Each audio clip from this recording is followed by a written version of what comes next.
संभल में आज ऐसा क्या हुआ कि जुमे की नमाज के बाद जिस मस्जिद में नमाजी नमाज पढ़ रहे थे उन्होंने उसे ही तोड़ना शुरू कर दिया।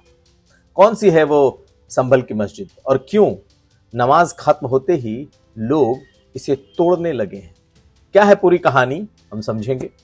इसके अलावा आपको बताएंगे कि अखिलेश यादव और आजम खान को लेकर एक नई कयासबाजी क्या चल रही है।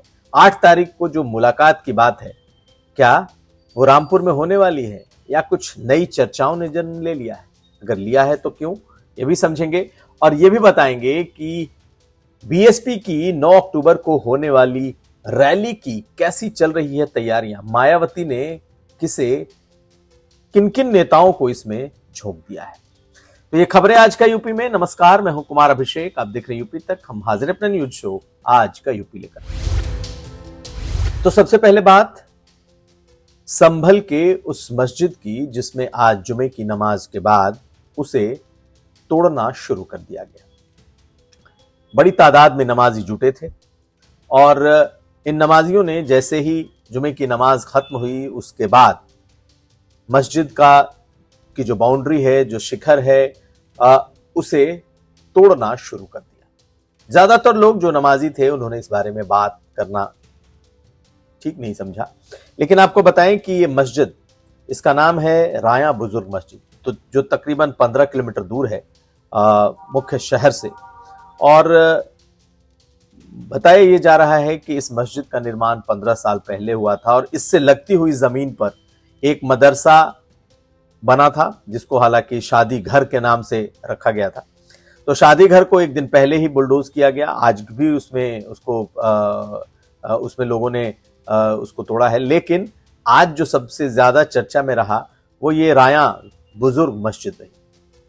दरअसल प्रशासन ने पाया कि जिस जगह पर ये मस्जिद और ये शादी घर, जिसे मदरसा के तौर पर उसे दिखाया गया, ये दोनों सरकारी जमीन पर बने हैं। मदरसा तालाब की जमीन पर बना है, जबकि ये मस्जिद ग्राम समाज की जमीन पर। और संभल में सरकारी नापी के दौरान यह पता चला कि इसे सरकार की जमीन पर 15 साल पहले बना दिया गया है। अब 1 महीने पहले से लगातार नोटिस जा रही थी, लेकिन जब मस्जिद कमेटी और गांव वालों ने इसे तोड़ने से मना किया तो प्रशासन ने इसे तोड़ने की शुरुआत कर दी। तब मस्जिद कमेटी के लोग आगे आए और कल 1 दिन पहले जब यह हुआ कि इस पर बुलडोजर चलेगा, उसके बाद मस्जिद कमेटी ने खुद कहा कि चूंकि यह सरकारी जमीन पर बना है इसलिए हमें कुछ दिन का मोहलत और दीजिए। तो फिलहाल 4 दिनों की मोहलत दी गई, जिसमें आज पहला दिन था, 3 दिन और, जिसमें इस मस्जिद को हटाने का फरमान है। आज जब जुमे की नमाज हुई, या यूं कह लें इस मस्जिद की आखिरी जुमे की नमाज होगी, उसके बाद आए नमाजियों ने खुद ही इस मस्जिद को तोड़ना शुरू कर दिया। काफी हद तक उन्होंने आज इसमें तोड़फोड़ की कार्रवाई की, उसको इस तरीके से तोड़ने की कोशिश की कि कोई बेअदबी ना हो। उधर उससे सटा हुआ लगा हुआ जो मदरसा का इलाका है, जिसको शादी घर या मदरसा दोनों लिखा गया, उसको 1 दिन पहले ही उसकी तोड़ने की शुरुआत हो गई है। किसी भी तरीके की कोई बड़ी अप्रिय घटना ना हो जाए, इसलिए बड़ी तादाद में फोर्स तैनात थी। लेकिन आखिर ये टूटा कैसे, किस तरीके से हुआ, आप वहां से ग्राउंड रिपोर्ट देखिए हमारे रिपोर्टर। इस वक्त हमारी मौजूदगी संभल के असमोली थाना क्षेत्र के राया बुजुर्ग गांव में है, जहां पर प्रशासन के द्वारा सरकारी ज़मीन पर मस्जिद बने होने की दावा करते हुए ये बात कही गई थी। और उसके बाद आज देखिए जब जो जुमे की नमाज अदा की गई और उस जुमे की नमाज के बाद जो मस्जिद कमेटी के लोग, जो स्थानीय लोग हैं, जो स्थानीय ग्रामीण हैं, उनके द्वारा इस पूरी मस्जिद का जो दीवार है उस स्ट्रक्चर को खुद ही तोड़ना जो है शुरू किया गया है। और जिस तरीके से बीते दिन जो है यहाँ पर प्रशासन की टीम, डीएम और एसपी के साथ ही तमाम राजस्व विभाग के जो कर्मचारी हैं वो पूरी टीम को लेकर के 4 बुलडोज़र लेकर यहाँ पहुँचे थे। और यहाँ पर जो सरकारी ज़मीन पर बना हुआ मैरिज हॉल है उसको यहाँ पर जो है ध्वस्त किया गया था।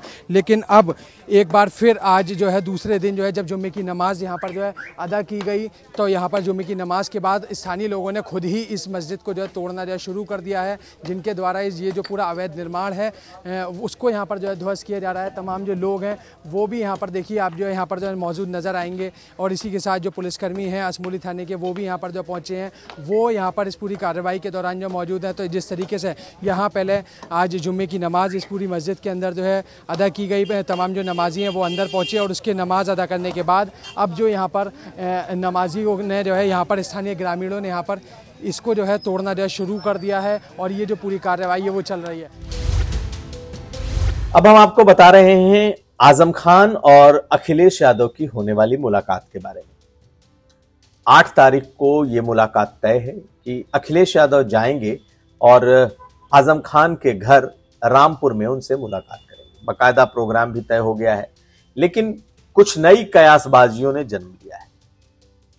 इसकी कोई पुख्ता जानकारी नहीं है, क्योंकि अब अखिलेश यादव ने मान लिया है या पार्टी ने कह दिया है कि 8 को मुलाकात होगी, तो ये मानकर चलना होगा कि ये मुलाकात होने वाली।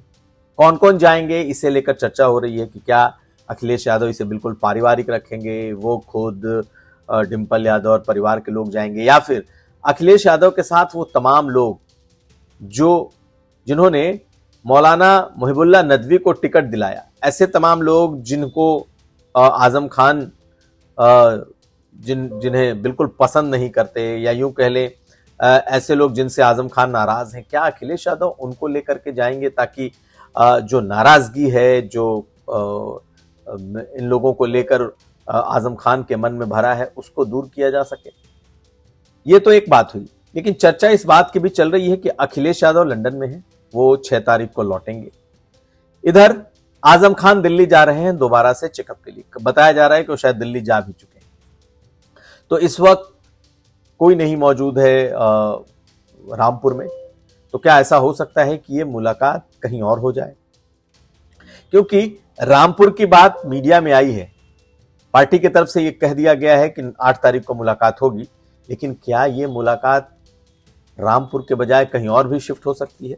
तो बहुत सारे लोग फिलहाल अलग अलग कयास लगा रहे हैं कि चूंकि आजम साहब दिल्ली चले गए हैं, अखिलेश जी 6 तारीख को लौट रहे हैं, तो हो सकता है कि इसका स्थान बदल भी जाए। लेकिन अभी तक जो जानकारी है वो यही है कि अखिलेश यादव जाएंगे और आजम खान को मनाएंगे। इस बीच आजम खान ने लगातार मीडिया से बात की और अपनी जो उनकी पूरी नाराजगी है वो खुलकर सामने आ चुकी है।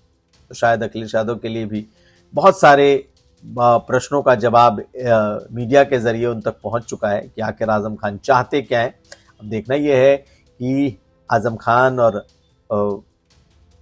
अखिलेश यादव की इस मुलाकात में जो रिश्तों पर जमी हुई बर्फ है, क्या वो पिघलती है या नहीं।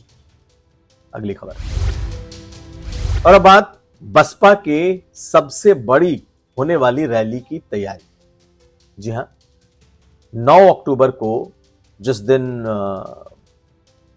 कांशीराम जी की पुण्यतिथि है, उस दिन लखनऊ में बीएसपी अपने ताकत का भी प्रदर्शन करेगी और कांशीराम को अपनी श्रद्धांजलि भी देगी। तो सिर्फ बीएसपी की बात नहीं है, ये बीएसपी के वो लाखों काडर, वो लाखों लोग, कार्यकर्ता जो उस बहुजन मिशन के लोग हैं, ऐसे तमाम लोगों को मायावती ने 9 तारीख को 9 अक्टूबर को बुलाया है, लखनऊ बुलाया है।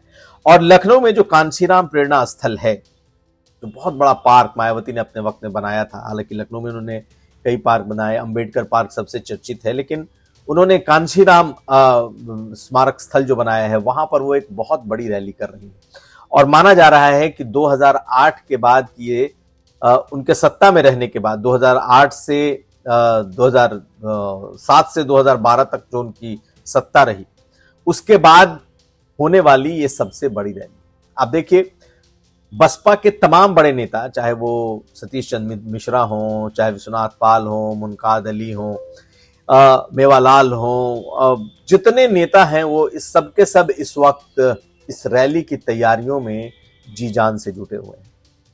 जब पूरे प्रदेश से लोग आएंगे, बसपा के कार्यकर्ता आएंगे, बहुजन समाज से जुड़े हुए, बहुजन मूवमेंट से जुड़े हुए लोग आएंगे, गांव-गांव से आएंगे, तो उन्हें कहां रुकना है, उन्हें कहां ठहराना है, उनके खाने पीने की कैसी व्यवस्था करनी है, इन तमाम चीजों को लेकर के जबरदस्त तैयारियां चल रही। और जो पार्क है जिसमें कुछ टूट फूट भी हो चुका था, उसे भी लगभग अब पूरी तरीके से बना दिया गया है। सरकार ने उसकी मरम्मत का काम पूरा कर लिया है। तो देखना यह है कि ये जो रैली इस बार होने वाली है, ये रैली कितनी बड़ी होती है, क्योंकि ये मायावती का शो ऑफ स्ट्रेंथ है, वो अपनी ताकत को दिखाने जा रही हैं। और इस पर यह भी नजर रहेगी इस बार कि क्या आकाश आनंद को एक बार वो फिर यहां अपने काडर के सामने आगे करती हैं कि नहीं। लेकिन मायावती ने इस रैली के लिए कम से कम सालों बाद अपनी पूरी ताकत लगाई है। बेशक कांशीराम का की पुण्यतिथि के अवसर पर लोग उन्हें श्रद्धांजलि देने की बात कर रहे हों, लेकिन बसपा अपनी ताकत दिखाने जा रही है। तो ये था आज का यूपी। हम कल फिर हाजिर होंगे। आप हमें दीजिए इजाजत। देखते रहिए यूपी तक।